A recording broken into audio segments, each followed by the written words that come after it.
ang kasal Oo naman. na walang makakapag-invalidate nun. So, Ganda yun, no? Mag-aaway tayo. Pero hindi maghihiwalay. Yes. Ganun dapat. Pwede rin yan. Mag-aaway tayo, pero walang laitan. Mabuhay ang matagal ng kasal.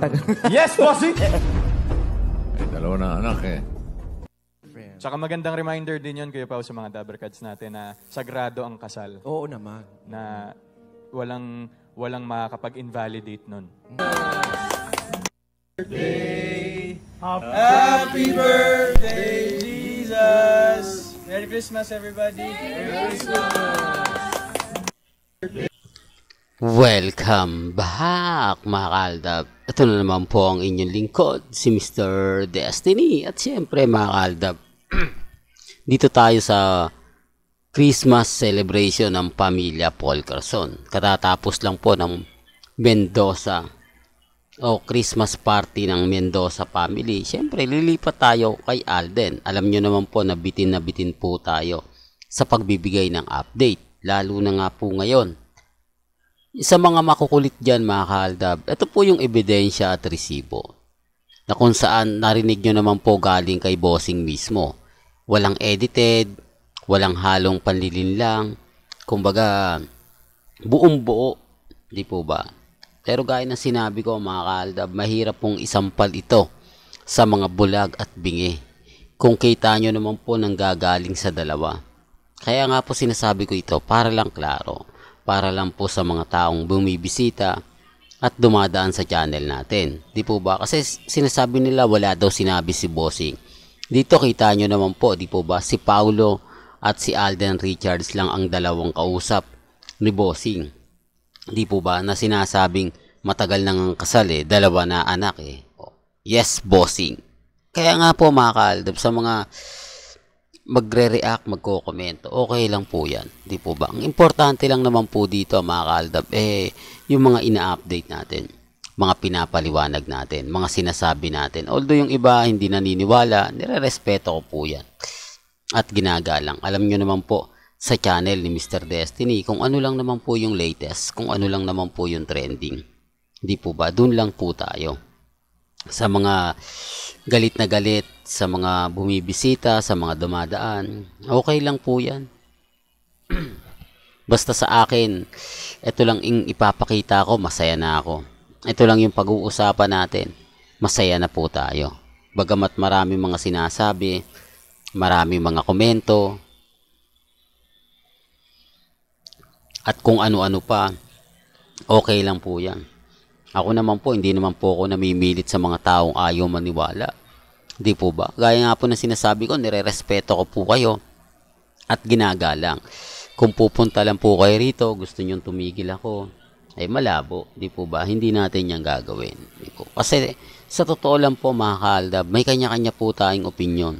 May kanya-kanya po tayong pinanonood o tinitignan. Pero magmatsyag din naman po kayo.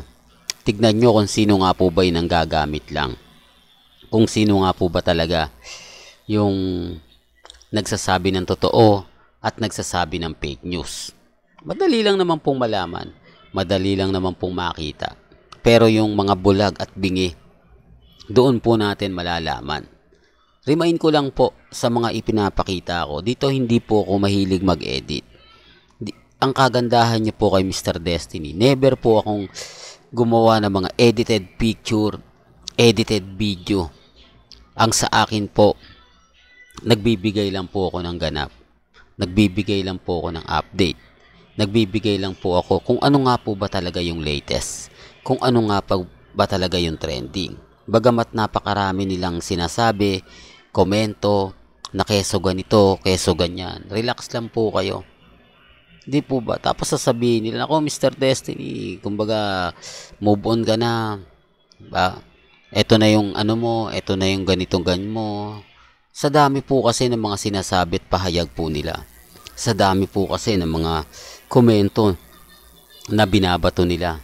Di po ba? Tapos, ito yung isa sasabihin ako, Mr. Destiny, napakadami naman ng mga binabalita mo. Lahat naman yan hindi totoo.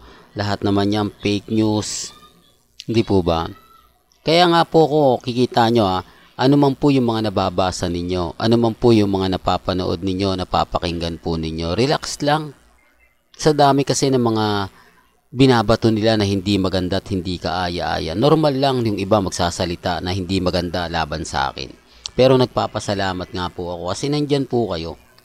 Nagpapasalamat po ako sa mga mami, sa mga titas na sumusuporta po at nagmamahal po kay Mr. Destiny.